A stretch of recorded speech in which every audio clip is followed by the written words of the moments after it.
Um, this is sort of important, and that's particularly with children because I've never forgot the child within me, returning to the child within us, which is like timeless space, eternal spirit of fire, the breath of aloha, the breath of Kamalati.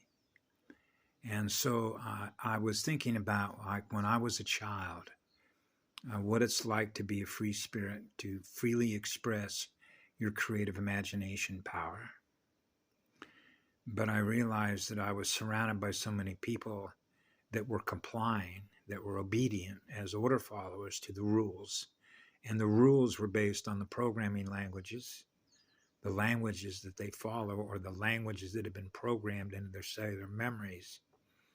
Right? So you realize that cellular memory is being held captive to a system that doesn't serve us, because you realize by acknowledging it within your own heart and soul that your spirit, your creative spirit, is being held captive by a system that is feeding on your energy to keep it running. So this is when I knew as a child, particularly when I mentioned about my father, who was an aeronautical engineer, who reminded me, because so many children, particularly boys, that are sort of in the imbalanced mode, or if you will, what we call male dominance, power, the force, was all about intelligence, the IQ, right? So there was a lot of conflict or arguments between supercomputers, between DNA, that they stood on. It was a way in which it was communicated to us that I remember in my childhood that said it is the intelligence, the power of your intelligence, being super intelligent, and that became a way to communicate superiority, that superior intelligence means you're superior. And so this is where the term called arrogance comes in, and why I was always very careful on how I communicated, because communication is the art of healing in a fallen system. So when you're running non-polarized consciousness, it means we're now having to navigate a consciousness field, navigating quantum language of DNA that is running distorted waves as a result of the programming. So you don't want to expose the programming, because then you are seen as what? In a scatter plot, an outlier. Oh, you are very different, because I've experienced this. When you're exposing what you know to be a lie, because I'm experiencing the eternal truth, which is eternal love through my own heart and soul, to be a free spirit, so I'm not held captive.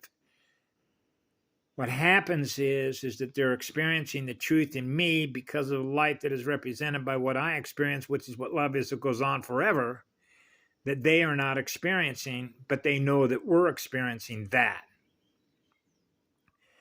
Because now their consciousness cannot deny the truth, because they're experiencing through their computer what they're translating in mathematics to know the truth.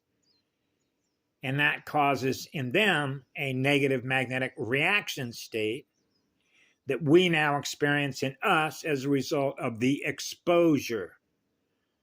Because the light will expose all the lies, which is the lies in quantum mathematics. Okay?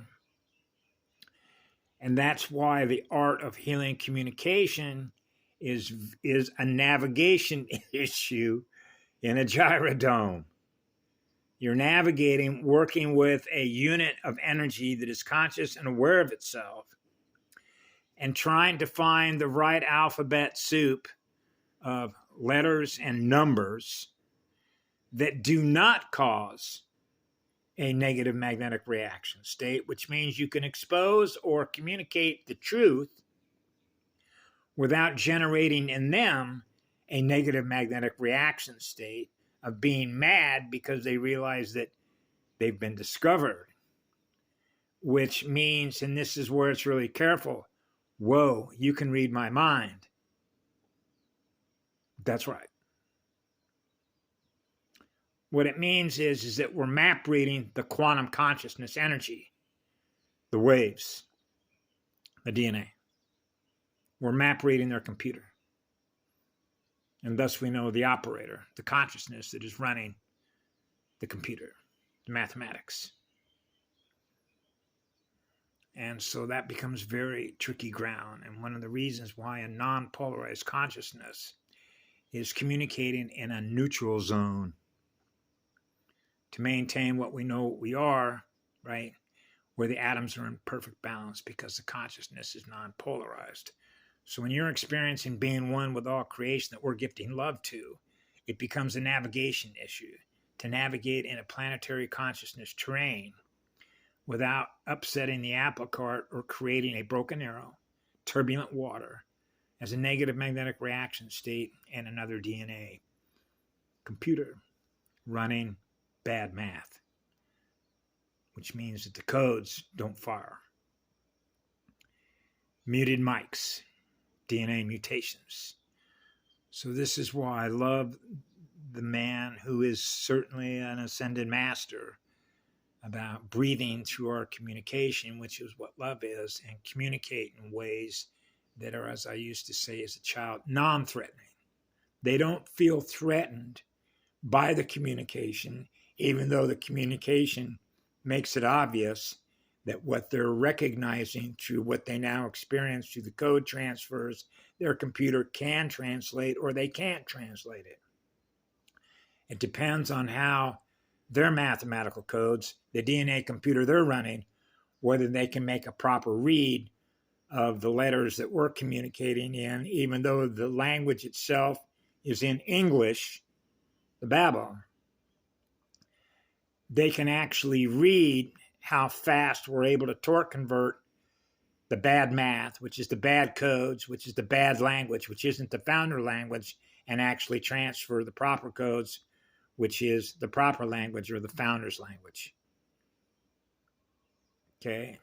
And you'd say, whoa, you mean to say you can speak in English, but they can still translate the original codes of the founders? How does that work?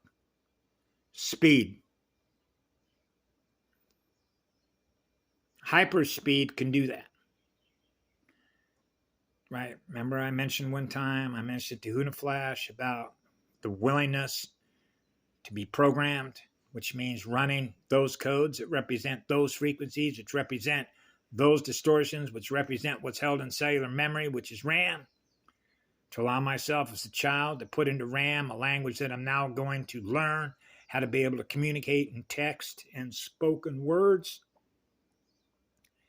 Why would I do that? Because I was very aware when I was a child, I'm running calculus, I'm running a computer, memory plus, memory minus, memory plus, memory minus. So I said to myself, because I have full elemental command authority to do that, as an override tech support operator, as a 144, a guardian template, to be able to issue the override. So it's like saying to myself, I am going to allow myself to put this language into what we call, just like on a TI-83 computer, right? I'm going to put this into temporary RAM. So you hit memory plus. Even though I know, because I gave the command, it's going to get removed, which means that programming language is not the proper language of the founders. But I'm allowing myself to program that language and learn that language to communicate with others because others are speaking that language. Otherwise, they wouldn't be able to translate the language of the founders if they've been programmed to communicate in the other language. That's knowing one from the other, which is knowing the first language of fire. The first quantum language of fire, which is the first quantum frequencies of communication of the original template. You see how that works? And the reason for that is that you already know the future, because in the future, I'm going to use the language that I'm communicating to you with right now, which is why I held it in memory, to run it, so that I could communicate with you in English, which is a language that is more common, the common language, which is distorted, because it's not the original language. See, so what that means is that I already knew that I was going to use that language in the future in love and service to others, to help them comprehend and understand why we're all here. and the work that's been done and why we're experiencing the liberation of souls as we speak. Have a great day. Be good to yourselves. We love you all. Ah, hoo ya, manuyana.